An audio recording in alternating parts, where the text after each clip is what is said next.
Hello student, मैं Padmini Thakur, guest lecturer of government Danteshwari girls college Jagdalpur और मेरा सब्जेक्ट है जूलॉजी।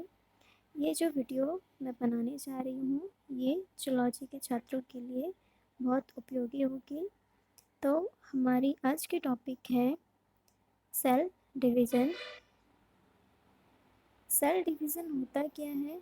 इसको हम हिंदी में कोशिका विभाजन कहते हैं, मतलब कोशिका का विभाजन होना।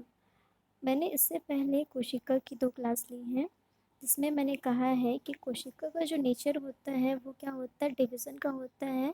वो हमेशा डिवाइड करती रहती है, डिवीज़न करती रहती हैं और अपनी जो संख्या है उसमें वृद्धि करती हैं। उसी प्रकार ही एक सेल से एक पूरा हमारा ऑर्गेनिज्म बन जाता है, पूरा ऑर्गन सिस्टम बनता है। तो इसी प्रकार क्या है, सेल डिवीज़न होती है। इसकी जो नेचर है हम देखेंगे, इनकी जो नेचर है वो कैसी होती है, नियमित रूप से या कंटिन्यूसली डिवाइडिंग होती हैं। हमेशा ये डिवाइड होती रहती हैं, हमेशा ग्रो करती रहती हैं और ये हमेशा इनकी डेथ होती रहती है या इनकी जो है आयु समाप्त होती है। और इन्हीं जो डेड सेल्स हैं इनके रिप्लेस पे नए सेल्स बनते जाते हैं। एग्ज़ाम्पल हम ले सकते हैं इंजरीज़। जब हमको चोट लगती है तो वहाँ की कोशिकाएं कैसी हो जाती हैं, चोट लगने की वजह से वहाँ की कोशिकाएं नष्ट हो जाती हैं और फिर क्या होता है, धीरे धीरे उसी जगह पर नई कोशिकाएं बनती हैं और हमारे घाव भर जाते हैं। ऐसे ही हेयर ग्रो करते हैं, इसमें भी क्या है, कोशिकाएं ही क्या कर रही है, ग्रो कर रही हैं। फिंगर नेल्स ग्रो करना, ग्रोथ होना, ठीक है। तो ये सब आ जाएंगी सेल डिवीज़न के अंतर्गत। तो सेल डिवाइड होती हैं तभी ये जो प्रोसेस है इंजरी में, जब चोट लगती है तो घाव का भरना, हमारी हेयर ग्रोथ करना, फिंगर नेल्स का ग्रो करना, हमारी ग्रोथ होना, तो ये सब डिपेंड करता है किस पे, सेल डिवीज़न या फिर कोशिका विभाजन पे ही डिपेंड करता है। तो सेल डिवीज़न जो है हमारी mitosis, cell division the process that produce new cells from one cells. Division में क्या होता है, नए सेल से जो एक सेल है उससे नए सेल का निर्माण होना। इसमें 2 स्टेज होते हैं सेल डिवीज़न पे। पहला होता है कैरियोकाइनेसिस, न्यूक्लियस डिवीज़न। कैरियो का मतलब ही होता है, कैरियन का मतलब ही होता है यहाँ पर न्यूक्लियस, और काइनेसिस का मतलब होता है डिवाइड होना। तो यहाँ पर न्यूक्लियस का क्या होगा, डिवीज़न होगा या फिर न्यूक्लियस डिवाइड होगी, ठीक है, केंद्रक जो होगा वो डिवाइड होगी। दूसरा स्टेज है यहाँ पर साइटोकाइनेसिस। साइटो साइटो का मतलब होता है साइटोप्लाज्म और काइनेसिस का मतलब डिवाइड होना, ठीक है। तो इसमें क्या होगा, साइटोप्लाज्म का डिवीज़न होगा। तो ये 2 फेज़ होते हैं सेल डिवीज़न के। कुछ ह्यूमन सेल्स है, यहाँ पर सेल्स 2 प्रकार की होती है, सोमैटिक सेल्स और जो होती है सेकंड वो है रिप्रोडक्टिव सेल्स। सोमैटिक सेल्स से हमारे बॉडी ऑर्गन्स का निर्माण होता है। हमारी बॉडी ऑर्गन्स जितने भी हैं सभी का निर्माण जो है वो सोमैटिक सेल्स से होती हैं और रिप्रोडक्टिव सेल्स की वजह से एक नए जीव की उत्पत्ति या फिर एक नया जो है यहाँ पर जीव का निर्माण हो जाता है। सोमैटिक सेल्स में रेड ब्लड सेल्स, हमारे WBC और मोटर न्यूरॉन्स, तंत्रिका तंत्र, ये सब सेल्स आ जाएंगी। और रिप्रोडक्टिव सेल्स पे जो रिप्रोडक्शन में भाग लेते हैं 2 ही सेल्स होते हैं इसमें। जो मेल से प्रोड्यूस होता है वो होता है स्पर्म सेल और जो फीमेल से प्रोड्यूस होता है उसको हम कहते हैं ओवम। यहाँ पर हम देखेंगे सोमैटिक सेल्स और बॉडी सेल्स, जितने भी बॉडी के सेल्स हैं उस वो किसके अंतर्गत आएंगे, सोमैटिक सेल्स के अंतर्गत आएंगी और ये प्रोड्यूस होती है माइटोसिस के थ्रू। हिंदी में हम कहते हैं इसको समसूत्र विभाजन के द्वारा हमारी सोमैटिक सेल्स का निर्माण होता है। और इसमें क्रोमोसोम की संख्या जो होती है वो डिप्लॉयड होती है, मतलब 2 सेट यहाँ पर क्रोमोसोम के पाए जाते हैं। तो in human somatic cells chromosome की संख्या diploid two n is equal to 46 chromosome यहाँ पर होते हैं सोमैटिक सेल्स में। उसके अपोजिट आप देखेंगे गैमेट्स जो होते हैं, रिप्रोडक्टिव सेल्स जिनको हम कहते हैं, जो रिप्रोडक्शन में भाग लेते हैं, स्पर्म और ओवम, ये प्रोड्यूस होते हैं थ्रू मियोसिस, अर्धसूत्री विभाजन के द्वारा। अर्धसूत्री, अर्ध मतलब आधा, और सूत्री हम यहाँ पर क्रोमोसोम के कहते हैं, जिसमें क्रोमोसोम का नंबर कैसा हो जाता है, हाफ हो जाता है। तो इसमें क्रोमोसोम का सेट कैसा है, एक सेट होता है, हैप्लॉइड कहते हैं हम इसको। तो in human gametes n is equal to 23। तो यहाँ पर क्रोमोसोम की संख्या कितनी होगी, 46 की आधी हो जाएगी, मतलब 23 हो जाएगी गैमेट्स में, रिप्रोडक्टिव सेल्स में। इसके बाद हम देखेंगे सेल साइकिल। सेल साइकिल होता क्या है, कोशिका चक्र जिसको हम कहते हैं।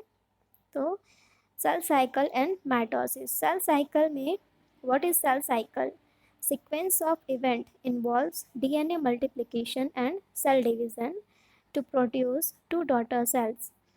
ऐसे इवेंट्स का सीक्वेंस जो जिसके द्वारा डीएनए मल्टीप्लिकेशन होता है और सेल डिवाइड होती है और दो डॉटर सेल्स का निर्माण होता है, वो क्या कहलाता है, सेल साइकिल कहलाता है। इसमें दो फेज़ होते हैं। इंटरफेज सबसे लंबा फेज़ होता है, ये आराम की अवस्था या फिर अंतरावस्था हम कहते हैं इसको। और दूसरा फेज़ होता है एम फेज़, मतलब डिवीज़न वाला फेज़, जहाँ पर सेल डिवाइड करती है। सेल साइकिल पर इंटरफेज में 3 फेज़ होते हैं, G1 फेज़, S फेज़ और G2 फेज़। तो यहाँ पर G1 फेज़ पे ज़्यादा से ज़्यादा क्या होता है, बहुत ज़्यादा यहाँ पर सेल ग्रो करती हैं। जो भी कंपोनेंट्स हैं वो अपने साइज़ में वृद्धि करती हैं, प्रोटीन, आरएनए सभी का निर्माण होता है यहाँ पर। और जो भी क्रोमोसोम है वो हैप्लॉइड हो जाते हैं।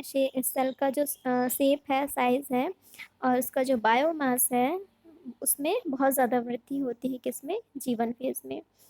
यहाँ लिखा हुआ है रैपिड ग्रोथ एंड रेप्लिकेशन या कॉपी ऑर्गेनल्स।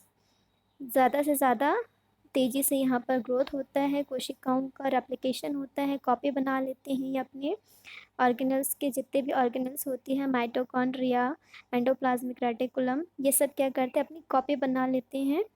दूसरा फेज़ है यहाँ पर एस फेज़, या फिर हम इसको सिंथेसिस फेज़ भी कहते हैं। इसमें क्या होता है, डीएनए का संश्लेषण या सिंथेसाइज जो होता है, संश्लेषण होता है यहाँ पर डीएनए का, डीएनए रेप्लिकेशन होता है। तो इसे हम एस फेज़ या संश्लेषण की अवस्था कहते हैं। तीसरा जो स्टेज है यहाँ पर G2 फेज़। तो ये भी इसमें क्या होगा, ये भी इसको हम लोग प्रिपरेशन नेक्स्ट स्टेज कहते हैं। ये अगले स्टेज के लिए यहाँ पर क्या होती है, जितनी भी तैयारी करनी होती है क्रोमोसोम को, न्यूक्लियस को या फिर कोशिका को, तो जितनी भी तैयारी करनी होती है वो कंप्लीट होती है हमारे G2 फेज़ में। इसको हम प्री माइटोटिक फेज़ भी कहते हैं। माइटोसिस, डिवीज़न के पहले का फेज़ प्री माइटोटिक फेज़ कहते हैं। इसमें cytoplasm, cell organelles, nucleus, cytoplasm का वॉल्यूम सभी में क्या होता है, वृद्धि होती है, ताकि क्योंकि उसको आगे जाके क्या करना है, डिवीज़न करना है, विभाजन करना है।